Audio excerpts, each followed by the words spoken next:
Mgeni ni mtu ambaye amekuja kanisani kuabudu na sisi kwa mara ya kwanza au na zaidi, lakini sio mshirika wa kanisa hilo. Ndio maana mgeni ni mtu ambaye amekuja kuabudu pamoja na sisi.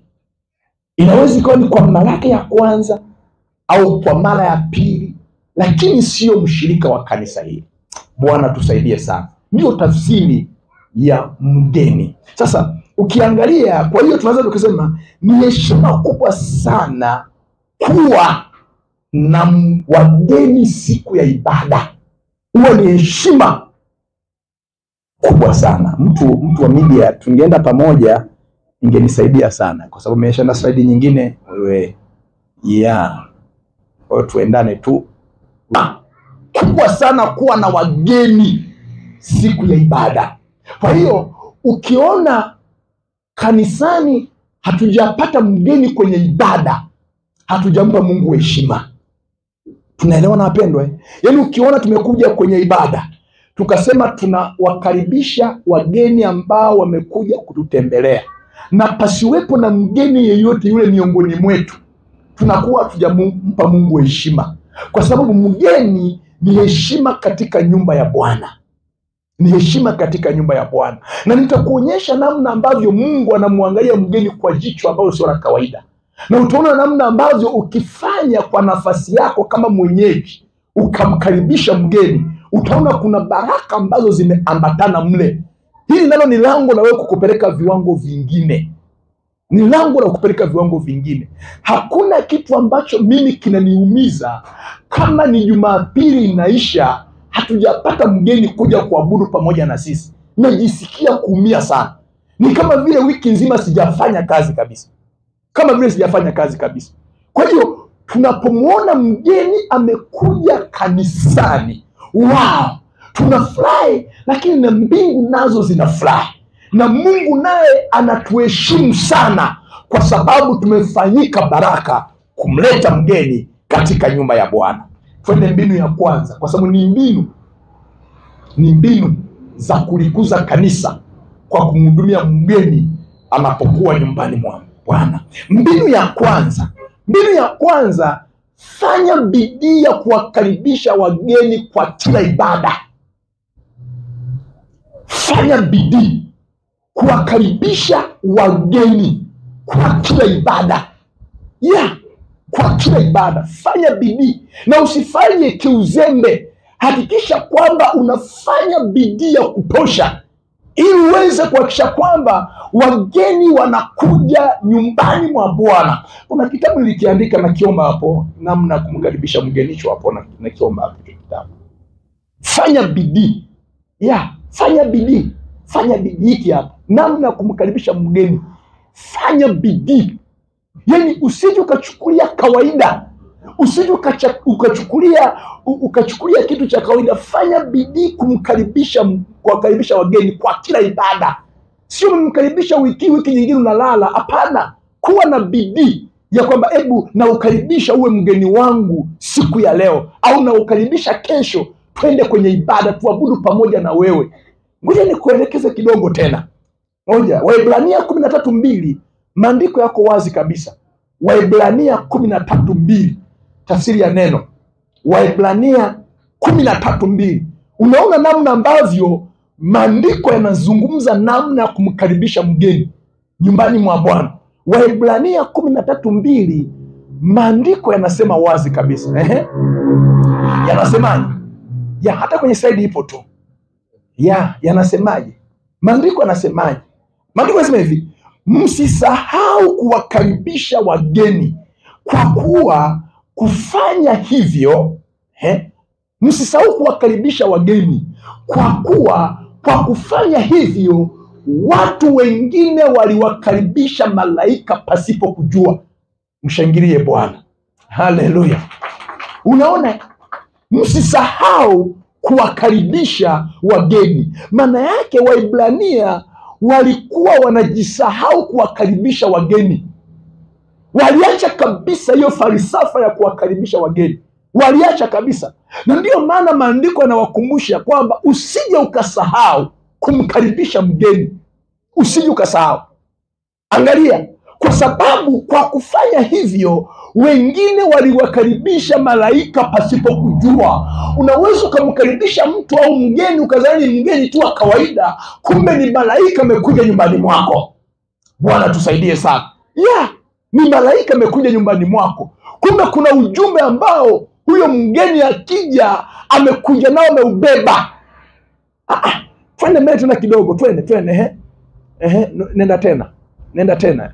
Angalia kwenye Mathayo 25:38, Mathayo 25:38, maandiko yanasemaje?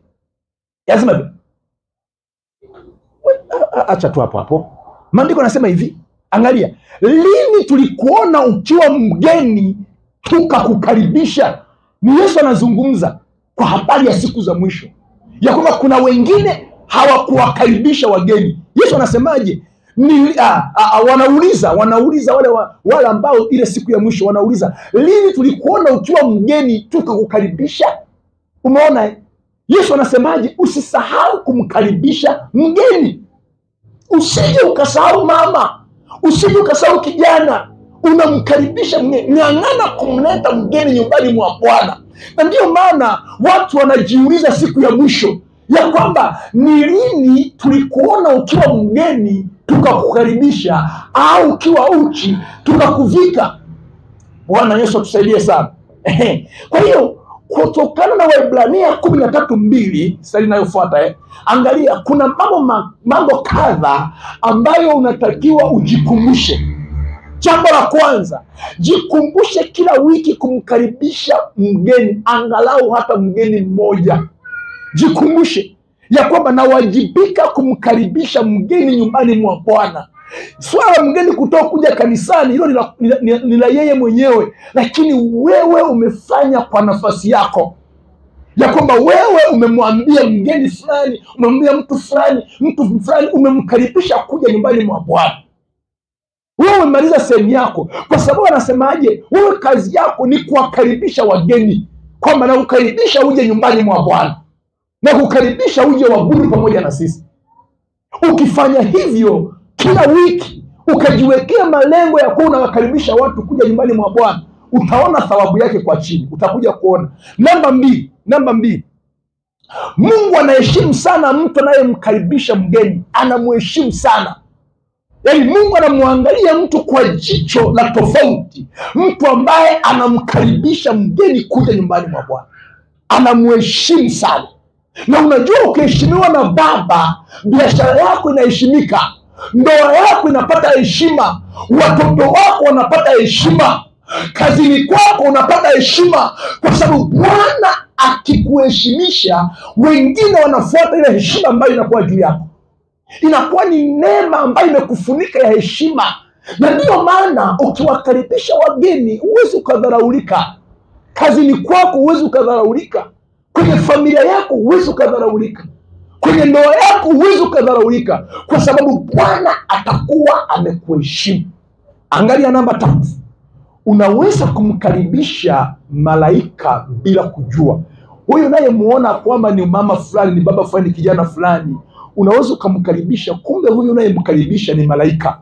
Kwa maana nyingine tunaweza tukajikuta kwamba tunaabudu na malaika hapa kanisani, kwa sababu wewe umefanyika baraka ya kumkaribisha. Na unajua ni agano jipya kabisa. Waebrania ni agano jipya. Kwa maana nyingine malaika wa Bwana, kwa hiyo wapo kila mahali. Kwa hiyo unaweza ukamwalika mtu fulani ukamuona ni wa kawaida, kumbe umemwalika malaika. Hebu fikiria, huyu ambaye umekuja naye kanisani halafu ni malaika wa Bwana, atakachokuwa nazungumza na wewe kitakuwa na mpenyo. Na ndio maana mwisho wa siku, kabla hajaondoka, lazima atakubariki. Unakumbuka kipindi kile Yakobo alizotembelewa na malaika? Yakobo alimng'ang'ania yule mgeni, malaika alimng'ang'ania mpaka Yakobo akambariki, mpaka malaika akambariki yule Yakobo. Kwa maana nyingine, unapokuja na mgeni, wakati mwingine kama unatembea uko na malaika wa Bwana, ona kinachokuja kutokea. Kabla hajaondoka, lazima kuachie neema ya Bwana, lazima kutamkie kitu, lazima kuonyeshe njia, lazima kutoe gizani. Kwa nini? Kwa sababu ulimkaribisha malaika bila kujua. Ndio maana lazima uichukulie kwa uzito, usinyamaze kimya. Mkaribishe mtu kuja nyumbani mwa Bwana, halafu utakuja kuona namna ambavyo neema ya Bwana inashuka. Bwana tusaidie sana. Angalia jambo lingine. Ikuume sana kama utakuja na mgeni wako kanisani. Yaani ukiona ujaja na mgeni kanisani, ikuume, ujisikie unaumia ndani ya moyo, ujisikie kwamba hujafanya katika nafasi yako. Ujiulize maswali mengi. Kwa nini nimekuja nyumbani mwa baba peke yangu? Kwa nini nimekuja nyumbani mwa baba mimi mwenyewe? Kwa nini sijamkaribisha yule rafiki yangu? Kwa nini sijamkaribisha yule mama ambaye tuko naye kazini? Kwa nini sijamkaribisha yule kijana ambaye tuko naye kazini? Kwa nini? Ikuume kuona kwamba usipomkaribisha mgeni akaja kanisani ujisikie kumia. Ona, hata namna ya kuomba itakuwa tofauti. Utaanza kuombea watu waje kanisani. Utaanza kuomba namna ambavyo Mungu akuongoze ili uweze kuwakaribisha wengi zaidi. Na ukifanya hivi mara kwa mara, utaona kwamba ndani ya moyo wako kunaanza kujengeka furaha, kwa sababu unajikuta kila ukija kanisani umekuja na wageni. Kila ukija kanisani umekuja na wageni. Itakuwa ni neema kubwa juu ya maisha yako. Okay. Angalia namba 5. Weka mpango wako wa kumkaribisha mgeni. Yaani kuanzia Jumatatu mpaka inafika Jumamosi, uwe na mpango mkakati wa wewe kumkaribisha mgeni, wa wewe kuwakaribisha wageni. Weka mpango wako. Usikae bila mpangilio. Usikae bila kuweka mpango namna ambavyo unaweza ukamleta mgeni. Okay. Namba 6, kumkaribisha mgeni ni kazi, maana kuna matunda. Ndio maana sio kila mmoja ambaye anapata msukumo wa kumkaribisha mgeni. Na mimi asubuhi ya leo kwenye ibada na kutia msukumo katika jina la Yesu ili upate msukumo wa kumkaribisha mgeni. Unajua ni kwa nini? Kwa sababu kumkaribisha mgeni ni kazi. Ni kazi kumkaribisha mgeni. Na kwa nini kazi? Kwa sababu kuna baraka ambazo ziko mle zimejificha. Adui anajua kwamba utakapomkaribisha mgeni kuna baraka zake. Anakuzuia, anaweka roho ya uzito, anakunyamazisha. Ukitaka kunyanyua kinywa chako mkaribishe, adui anakunyamazisha. Huyu hawezi kuja kanisani, mwache. Unasema nataka niende nimwambie yule mama aje kanisani, adui anakusemesha, huyo mwache, huyo hawezi kaja kanisani, huyo achana naye kabisa. Kwa sababu anajua kwamba ukiwini kumleta kanisani, lazima ubarikiwe.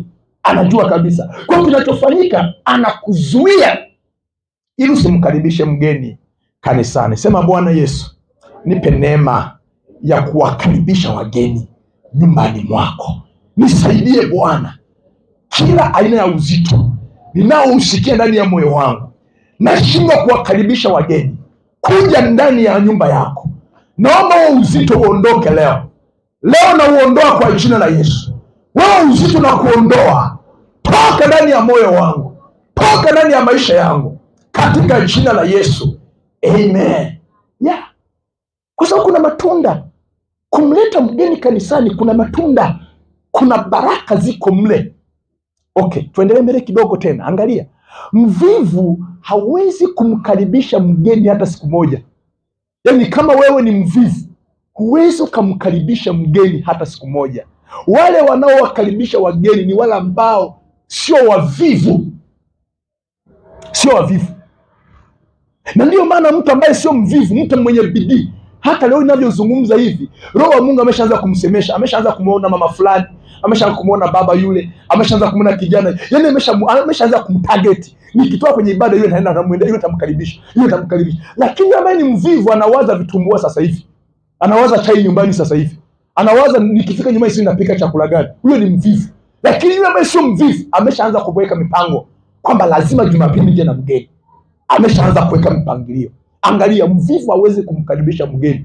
Kwenye Mithali 12:24 maandiko yanasemaje? Mithali 12:24 anasema hivi, mikono yenye bidii itatawala, bali uvivu huishia katika kazi za utumwa.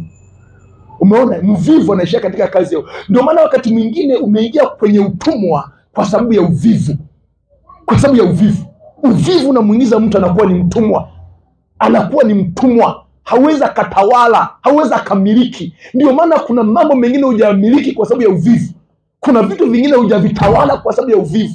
Lakini utakapoanza kwenda kuambia watu njoo kanisani, njoo kanisani, njoo kanisani, ngoja nikwambie, moja kwa moja ile roho ya uvivu na kuachia, unajikuta kwamba unaanza kutawala na unaanza kumiliki, kwa sababu mikono ya mwenye bidii hiyo inatawala. Bwana tusaidie sana. Sio kuna mtu ananielewa asubuhi ya leo? Okay, twende sehemu nyingine. Angalia mbinu ya pili, nikupeleke mbinu ya pili. Mbinu ya pili, msemeshe kwa moyo wa upendo na wenye furaha. Msemeshe kwa moyo wa upendo. Hiyo ni mbinu ambayo unaweza kumkaribisha mtu kanisani. Msemeshe kwa moyo wa upendo na wenye furaha. Naomba nikupeleke mbele kidogo uone kwa namna gani. Mathayo 25:35. Mathayo 25:35. Kwa namna gani unaweza kusema naye kwa moyo wa upendo na kwa moyo wa furaha? Angalia, kwa maana nilikuwa na njaa mkanipa chakula. Okay. Nilikuwa na kiu mkaninywesha. Nilikuwa mgeni mkanikaribisha. Nani anasema? Yesu. Yesu anasemaje? Nilikuwa mgeni mkanikaribisha. Msemeshe. Sasa huyu ninazungumzia mgeni ambaye umeshamtoa kule, amefika kanisani, yuko hapa kanisani. Anapokuwa hapo, yuko hapa kanisani, ukishajua kwamba huyu ni mgeni, msemeshe kwa moyo wa upendo na kwa moyo wa furaha. Unaweza ukawa unamsemesha huyo, kumbe ni Yesu mwenyewe. Sio, unaelewa? Ndio maana Yesu anasemaje? Nilikuwa mgeni mkanikaribisha.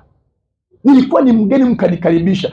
Kwa maana nyingine, unapokuwa umemkaribisha mgeni, unazungumza naye kwa moyo wa furaha. Huwezi kujua, anaweza kuwa ni malaika wa Bwana. Huwezi kujua, unaweza kukuta ni Yesu mwenyewe yuko pale, unazungumza na Yesu mwenyewe. Na ndio maana kuna aina ya wageni ambao ukikaa nao, unaona kadri wanavyozungumza na wewe, maisha yako yanaanza kubadilika kidogo kidogo. Unaona, nakwambia kwamba samahani ndio kidogo.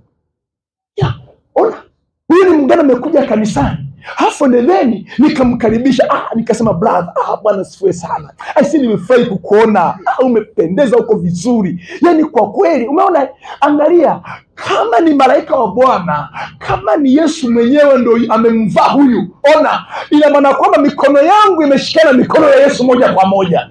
Lakini ukijifanya wao mkaribishi mtu, kumbe alikuwa ni Yesu, alikuwa ni malaika wa Bwana, unajikuta hata mikono yako haimgusi. Unaelewa? Kama mikono yako ilikuwa ni mikono yenye uharibifu, unapokuwa umemgusa Yesu mwenyewe, unasikia ndani ya mikono yako unapokea uponyaji. Unajisikia moja kwa moja amani ambayo Yesu anayo inakuja kwako. Ule upako ambao anao unakuvaa wewe. Unajikuta unakuwa na baraka, unainuka, unasema nimeinukaje? Kuwaje? Ni kwa sababu kuna mgeni ambaye ulimkaribisha. Ndiyo maana akasema nilikuwa mgeni mkanikaribisha. Bwana tusaidie sana.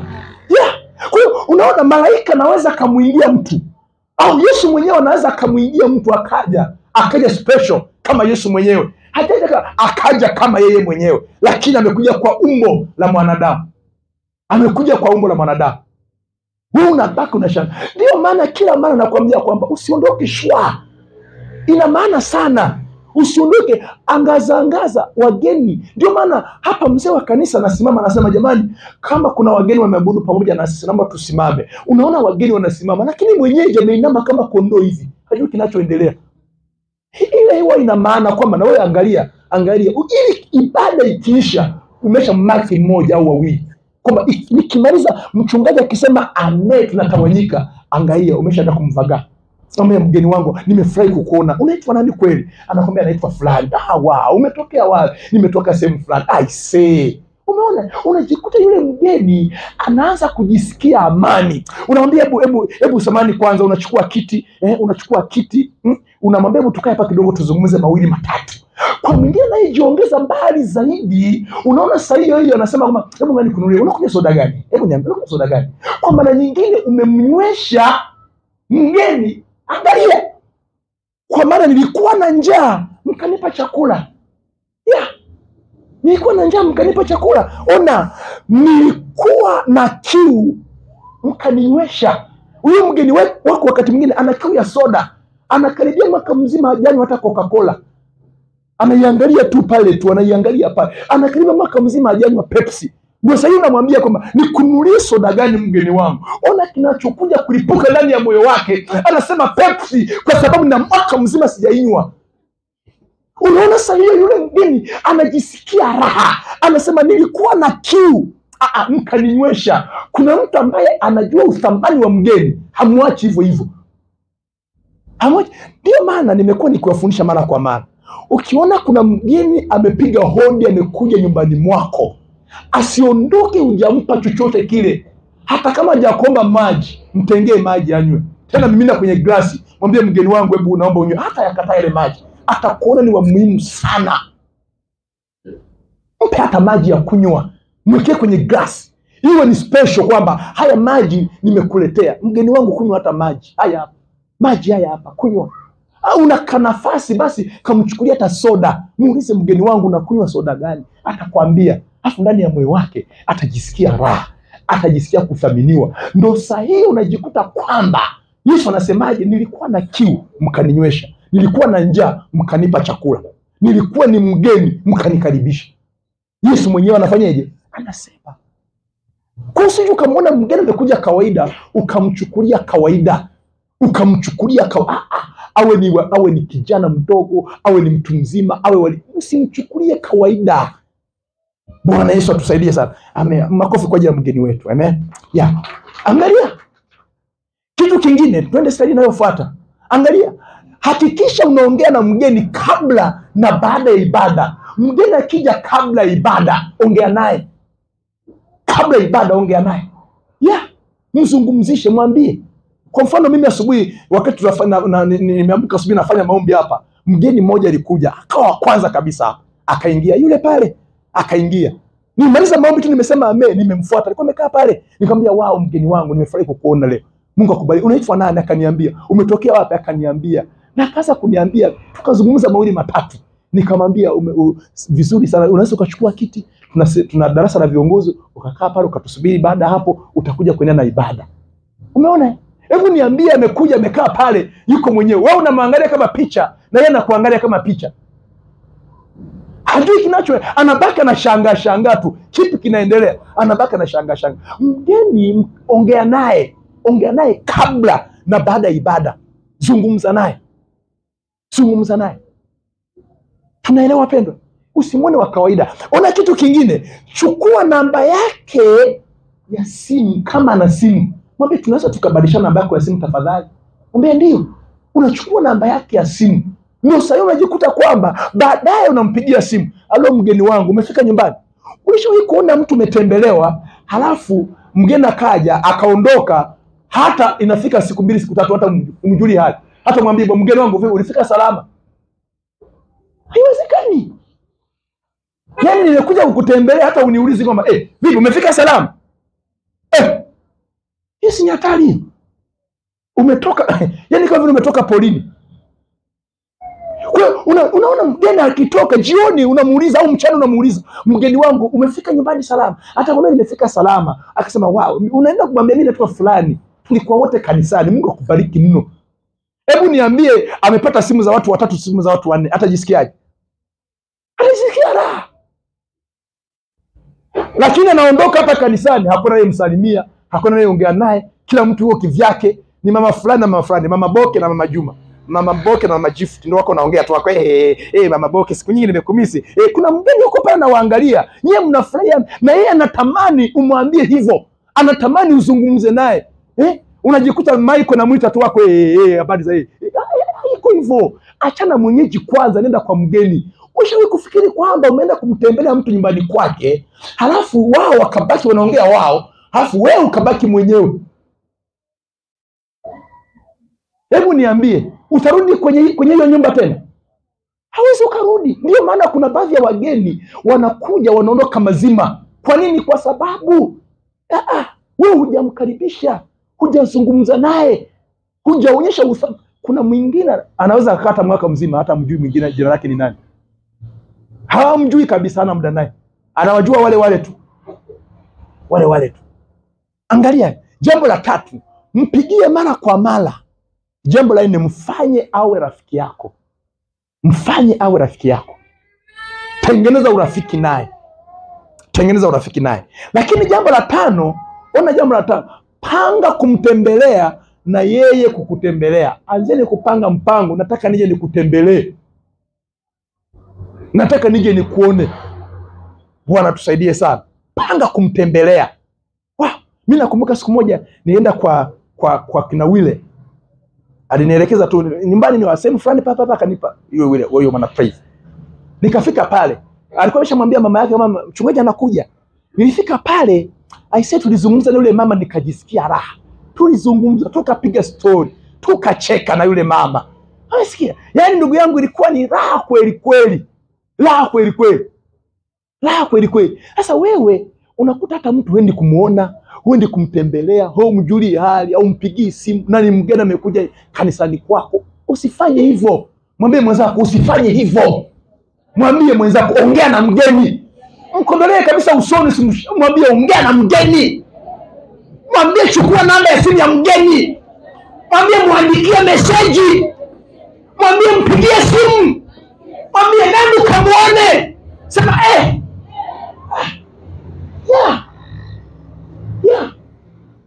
inapendeza. Sio unatembelea na nyinyi kwa nini? Hapana. Haiwezekani. Bwana Yesu atusaidie sana. Angalia namba 6. Muandikie simwesi za kuonesha kwamba unamthamini sana. Muandikie simwesi. Ni unaenda kununua vocha kwa ajili ya mgeni. Unavishika ile vocha, unasema baba, nimeenda kununua hii vocha dukani. Ninataka niwapigie wageni simu. Nataka nimwandikie message simu mgeni wangu. Mungu, hii inatoa kama sadaka. Mungu atafanya kwa ajili yako. Si unaelewa? Wewe unaandika tu, unachukua message kwa ajili ya ndugu na marafiki na biashara zako. Unachukua unanunua vocha, hata mgeni kwenye akili yako mkumbuki. Ni kosa kubwa. Utaona badiliko ndani ya moyo wako. Angalia namba 7. Akija tena mfurahie sana. Wow. Akija tena mfurahie sana. Yaani akija mara nyingine ya pili, unasema sisi mgeni wangu, nimefurahi kukuona. Yaani nimefurahi kukuona. Tumeelewana wapendwa? Unajisikia vizuri. Mimi kuna bibi yangu yuko pale. Alikuwa anajisikia vibaya kwa nauma. Baadaye akashuka kabisa akajishindwa kuja kanisani kwa sababu alikuwa anajisikia mdhaifu sana. Yaani hata kutembea hawezi tena. Tuliana nafikiri na Mr. Itobela. Na Itobela tukamwona yule bibi aliyekuja kututembelea anaumwa. Tukaenda kwao kule. Tukaenda na yule bibi tukaomba naye. Yaani na yule bibi na imani sijapata kuona. Yule na imani kweli kweli. Na muamini Mungu itapona. Na mimi leo tena amekuja kanisani tena. Bwana tusaidie sana. Angalia, nilivyomuona tu, moyo wangu ulifurahi mno. Nikamwambia bibi, mwangaluka mayo, mpora sana, tamkaya, najisikia raha. Kwani nimemuona tena? Wewe unamwangalia tu kama unamwangalia kama chui, unamwangalia kama beberu. Haiwezekani. Unamfurahia mtu anapokuja, unajisikia kulipuka na furaha. Unajisikia amani ndani ya moyo wako. Unajua kwa nini? Ndivyo baraka zinavyokuja. Ndivyo wema na fadhili zinavyokuja. Ndio maana wakati mwingine unafanya hayo, ukienda kumtembelea mwenzako huko, ukienda kutembea hawakuangalii, wanaangalia TV, hawakuangalii wewe.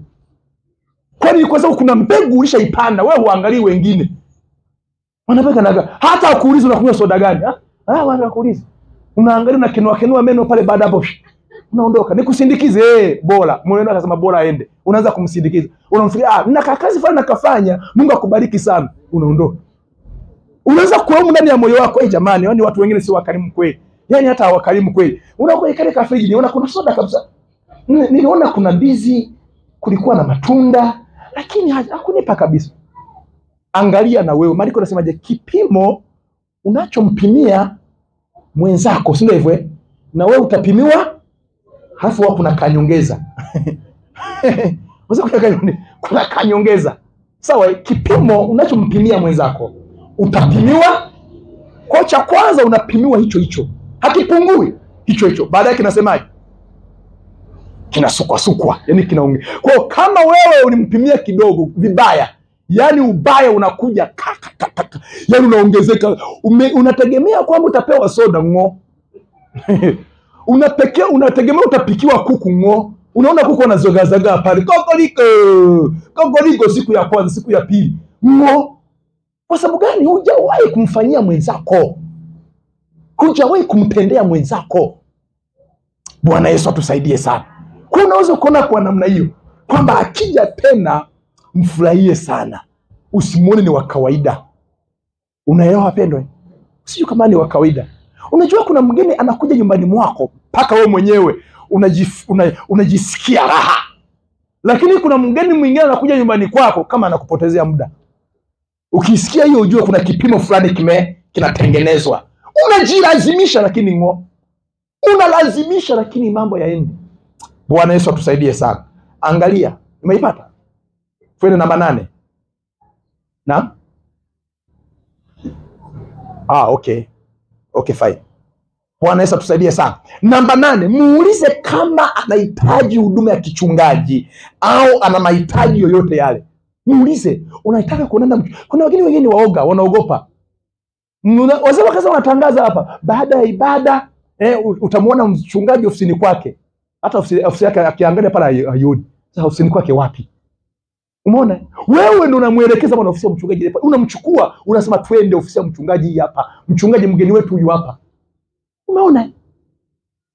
Kama anahitaji maombezi, anahitaji kuombewa, anahitaji mchungaji akamtembee nyumbani kwake amuombee, anahitaji huduma ya maombi, wewe ndio unatakiwa muulize. Hafu unakuja kwa mchungaji, unakuja naye, mchungaji mgeni wangu ana ABCD hivi na hivi na hivi na hivi, hivi na hivi na hivi. Baada ya hapo anajisikia raha. Muulize kama anahitaji huduma ya kichungaji. Mbinu ya tatu. Mbinu ya tatu. Nimezungumzia kidogo. Unapomkaribisha mgeni, umemkaribisha Mungu. Unapomkaribisha mgeni, umemkaribisha Mungu. Tunaelewana wapendwa? Ndivyo maandiko yanavyotuelekeza kwamba ukiona umemkaribisha mgeni, ujue umemkaribisha Mungu mwenyewe. Ona maandiko yanavyosema kwenye Mathayo 25:43. Mathayo 25:43, tafsiri ya neno. Maandiko yanasema hivi, 1 2 twende kwa sauti kama tunaona twende kwa sauti kubwa. 1 2 3 nilikuwa mgeni nanyi hamkunikaribisha. Umeona? Wewe utajuaje kama huyo mgeni amekuja ni Mungu mwenyewe? Utajuaje kama ndani mwake amebeba Mungu amevaa mwili wa huyo? Utajuaje? Ndio maana nilikuwa mgeni nanyi hamkunikaribisha. Kwa hiyo kumkaribisha mgeni ni kumkaribisha Mungu. Unapoona mgeni amekuja kanisani, iwe ni ibada ya Jumatano kwenye church group, iwe ni ibada ya Ijumaa, iwe ni ibada ya Jumapili, unapoona kuna mgeni amekuja kanisani, mkaribishe. Mwambie karibu. Unaelewa? Mimi siku moja nakumbuka mama mmoja ambaye ni mama mwenyekiti kwa ametoka. Mama mwenyekiti wa mama alikuwa na familia yake na mzee wa kanisa Mr. Ben. Walikuja tena, walipitia hapa, walikuja wakasema hapo kwenye kibao cha kanisa hapo nje. Wakaja wakachungulia kwanza hivi, wakaangalia hivi, wakarudi tena, wakarudi kwenye kibao. Unajua niko hapa madhabahuni hapa. Niko madhabahuni. Niweka hapakuwa na mic, sio kama mic ilikuwa sikumbuki vizuri. Lakini nitoka madhabahuni nikaenda kuwakaribisha. Nikamwambia hebu nyinyi njooni kanisani, karibuni kanisani. Wasema tulikuwa tunatafuta sehemu ya kusali, hata tuoni. Sasa sio hapa ni kanisa au sio kanisa? Kwa hiyo wakaingia wapi? Hebu niambie. Ningewanyamazia wakaondoka. Walikuwa nasali wapi? Roma kule. Walikuwa nasali Roma kule. Sasa tunaona sasa unaona Roma sijui nini na nini. Mama tuje tuingie tu mkanisani. Wakaingia mkanisani. Mpaka leo tuko nao hapa. Na ni mwenyekiti wa wamama. Na ni mzee wetu wa kanisa. Si unaelewa hicho kitu? Jifunze kuwakaribisha, jifunze kumkaribisha mgeni. Huwezi kujua huyu unayemkaribisha anaweza kukufaa. Unaelewa? Huyu unayemkaribisha kesho anaweza akusaidia. Huyu unayemkaribisha kesho anaweza kuonyesha ramani. Jifunze kumkaribisha mgeni. Utaona namna ambavyo Mungu anafanya. Kwa kuwakaribisha wageni, umemkaribisha Mungu. Unapomkaribisha mgeni akaingia nyumbani mwa Bwana, atakuwa mgeni kwa muda, baadaye atakuwa ni mwenyeji. Utaona namna ambavyo mwisho wa siku anakufaa. Mwisho wa siku anakufaa, anafanyika baraka, anafanyika neema. Si tunaelewana wapendwa? Anafanyika neema, anafanyika neema. Angalia. Na nilikuwa gerezani nanyi mkuja kunitembelea, hiyo tunaona au nyingine. Nenda slide inayofuata. Walishangaa kuona hivyo, kama leo ambavyo wengine hapa wako na shanga. Kumkaribisha mgeni, kumkaribisha Mungu. Sema anashangaa. Na wao walishangaa, lakini Yesu akawajibu hivi baada ya kuwa wameshangaa. Ona Yesu alivyowajibu, akawaambiaje?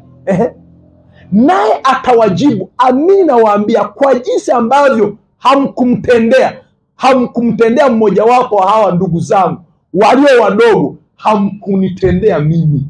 Yaani kwa jinsi ambavyo ulimpuuza mgeni, ulimpuuza Mungu. Kwa jinsi ambavyo kumsalimia mgeni, hukumsalimia Mungu. Kwa jinsi ambavyo ulimuona mgeni wa kawaida, ndivyo ambavyo Mungu ulimuona wa kawaida. Ndio maana Yesu anasemaje? Kwa kadri mlivyowatendea wale wadogo, kwa kadri mlivyowatendea hao wageni, ndivyo ambavyo mlikuwa mnanitendea mimi. Hebu jiulize, wewe mgeni unamtendeaje?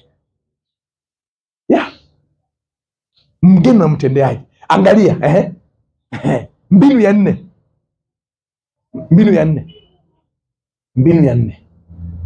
Wow.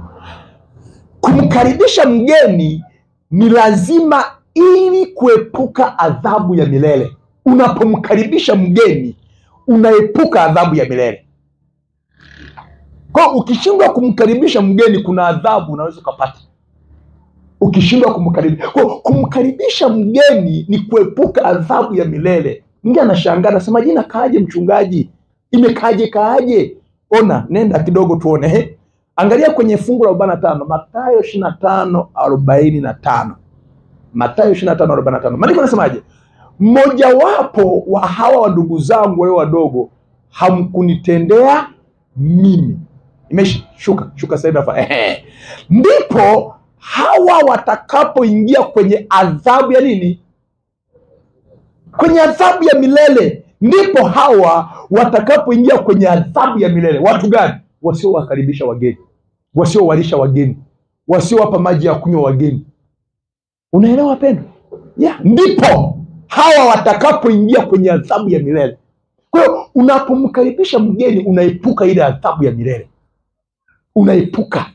Ndio maana unatakiwa umkaribishe mgeni, muone kwa namna tofauti. Haijalishi amevaaje, yukoje, wewe mshangilie. Ambie, hakika huyu ni mgeni amekuja nyumbani mwangu. Mpe heshima zote. Siku moja kuna ndugu mmoja alikuwa anatusimulia, alisema alijisikia vibaya. Alienda kutembelea kwenye nyumba fulani, nyumba nzuri tu, ina vigae, sofa nzuri, nyumba ina rangi nzuri. Aliyofika pale na yule mgeni, jamani, wakati mwingine vipato vinatofautiana. Kwa alivyoona zile sofa ziko pale, moyoni mwake alijisikia vizuri sana, akasema angalau na mimi kwa masaa machache naenda kukalia nini hizo sofa nzuri. Angalau hata kwa masaa machache tajisikia raha. Yule mwenyeji alikuja akamwambiaje? Yule mwenyeji alimwambia kwamba wewe tutakaa hapa, kaa chini. Kwa hiyo hata zile sofa kuzikalia, semaje, kaa chini. Si unaelewa hicho kitu? Unajua Mungu anaweza akakufanya na hizo sofa usizikalie. Unaelewa hicho kitu? Yaani Mungu anaweza akakufanya hizo sofa usizikalie, ukajikuta wewe ni wa vitandani tu. Unaenda kwa daktari anakuambia kwamba unakalia vitu ambavyo ni vinanesa, kalia vitu vigumu. Unachonga nani? Kinapita hapa madaktari. Anambia wewe kwa jinsi unavyoumwa una matakwa na umo yako vibaya, usikalie vitu vyenye sponge. Kwa hiyo tafuta vigoda au nini ndio ukalie. Kuna jikuta wewe mwisho wa siku mle sebreni, kile kigoda ambacho ulimpa yule ndio unakuja unakalia wewe. Ni mfundisho tu Mungu anakufundisha. Kuna nyumba fulani mama alikuwa ananiambia mpaka nilishangaa. Hata ilikuwa ni jana si juzi. Mpaka nilikuwa nashangaa sana. Anasema kwamba huyo mama wao walianza tu kidogo tu, Mungu akawainua. Wana nyumba nzuri, safi kabisa. Nzuri kabisa. Yaani kuna watu walikuwa na mzee Isaac hapa. Safi kabisa. Ilifika mahali walipata msiba. Sasa sijani wanakuja. Yule jirani alivyokuja pale, anakuja ameingia. Alivyoingia, yule baba mwenye nyumba akauliza, ni nani? Aliangalia vile viatu ni vichafu nini, ni nani ambaye ameingiza takataka humu ndani? Kuna takataka gani humu ndani? Yaani mwanadamu anamuita takataka. Kuna takataka, ngoja nisubirie nione hiyo takataka, niisubirie itoke.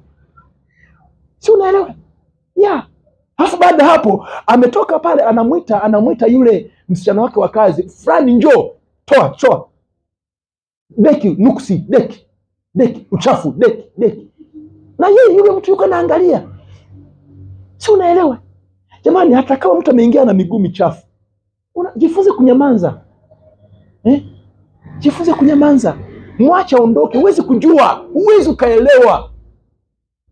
ukaelewa. Usijifanye kwamba nyumba yako ni Paris fulani, yani maeneo ambayo yani wewe huwezi kuelewa. Ndicho ambacho angalia, ndipo hao watakapoingia kwenye adhabu ya milele. Kumkaribisha mgeni ni kuepuka adhabu ya milele. Kuna watu wameingia kwenye adhabu kwa sababu ya kutokuwakaribisha wageni. Kwa kutokuwakaribisha wageni. Yeah. Kwa kutokuwakaribisha wageni, kwa kutokuwakarimu wageni. Bwana tusaidie sana. Angalia, wale wenye haki, wale wanaowakaribisha wageni, wanaowapa vinywaji wageni wanakunywa, wanaowapa chakula wageni wanakula, wale, angalia, wataingia katika uzima wa milele. Unaona maandiko yalivyo wazi? Wataingia katika uzima wa milele. Kuna mtu mmoja ilitokea, wageni wakiingia nyumbani mwake, hata kama alikuwa ametenga chakula, anakiondoa chakula na kiweka pembeni kwanza. Alafu baadaye anaanza kujisemesha, usiku nao umeingia. Yaani kwa kweli tunataka tulale. Alafu anaongezea, tunataka tulale. Yaani yuko lazi mpaka saa 6 hajala chakula kwa sababu kuna mtu yuko pale. Ili yule mtu akimsindikiza wakirudi ndio wanakaa mezani wanaanza kula. Wale ambao walisoma zamani kidogo, maana hivyo vitabu sasa hivi havipo. Kuna kile kitabu kilikuwa kinamzungumzia Tola. Wakipa wanakumbuka? Tola, sio mnakumbuka Yeah, aliyekuwa mchoyo. Tola. Mchoyo kweli sijapata kuona. Yule Tola ni Tola, sio hivyo au nimekosea? Ni huyo. Yeah. Mimi kile kisa nilipokisoma niko shule msingi, mpaka nilikuwa najisikia vibaya sana. Tola. Kulikuwa na njaa katika eneo hilo. Baada ya kuwa ni njaa kali, alisahau mpaka familia yake. Kwa hiyo alikuwa ananunua chakula kule. Anamwambia mke wake anampikia chakula. Baadaye anaenda kulia gizani. Anakula gizani. Wasimuone, watoto wasimuone, anakula gizani.